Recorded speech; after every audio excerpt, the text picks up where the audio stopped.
মহারাজ এখন চলেছেন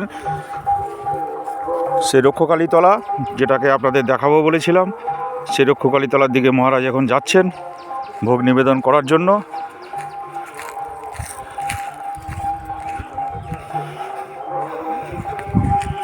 বিশাল বড় তেঁতুল গাছ, তার নিচেই বাস। ওইখানটা থেকে কোনখানে বলেছিলেন পঞ্চমন্ডিটা একটু আঙুল দিয়ে ইয়ে করো না।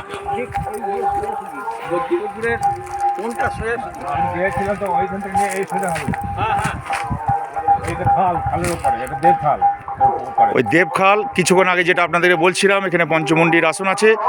মহারাজ দেখাচ্ছেন ইশারা করে, আর একবার আঙুলটা মহারাজ দেখাচ্ছেন এইদিকে পঞ্চমন্ডির আসন।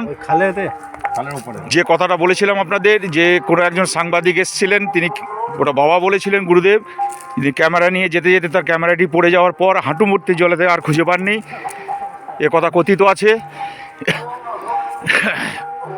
মা রক্ষকালীর স্থান।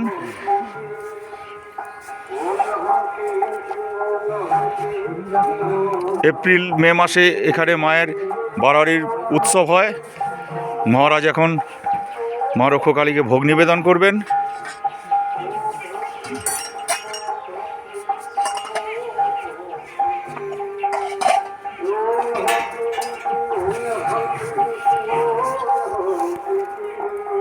জলের গ্লাস এনেছিস?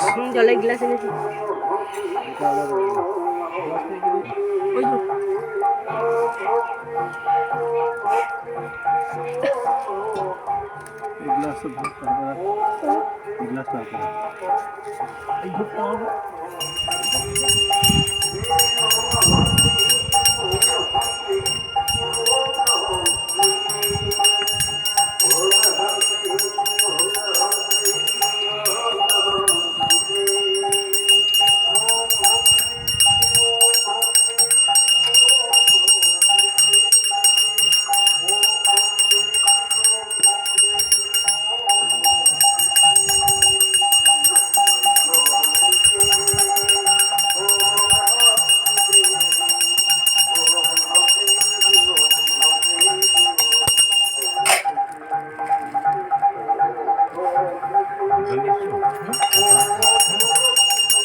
প্রত্যেকটা পাতাতে জগন্নাথদা ভোগ তুলে তুলে দিচ্ছেন। যেমনভাবে আমরা প্রত্যেককে মানুষকে পাতা দিয়ে সেখানে ভোগ নিবেদন করার পরেতে তাদেরকে দিই অন্ন গ্রহণ করার জন্য, ঠিক সেইভাবেই দিচ্ছেন। দেখুন, অসাধারণ দৃশ্য। এই দৃশ্যকে দেখাও যায় না, আর এই দৃশ্য পাওয়ার মতো সৌভাগ্য আমাদের সকলের হয় না। আমরা আজ এই জায়গাতে এসেছি।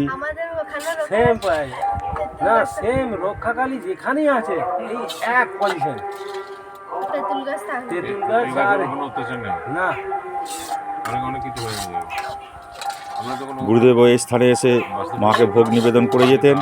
সেই পরম্পরা আজও বজায় আছে আশ্রমে। তাই স্বামী সর্বানন্দগিরি মহারাজ এসে মাকে ভোগ নিবেদন করছেন।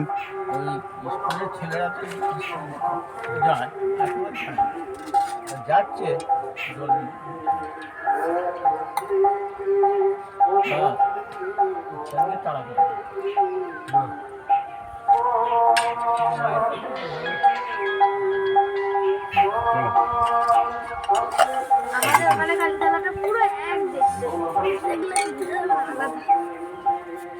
ভোগ নিবেদন হলো।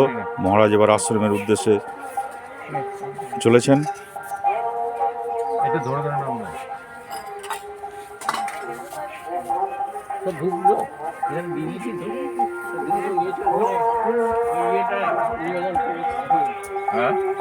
এবার ওখানে নিবেদন হবে।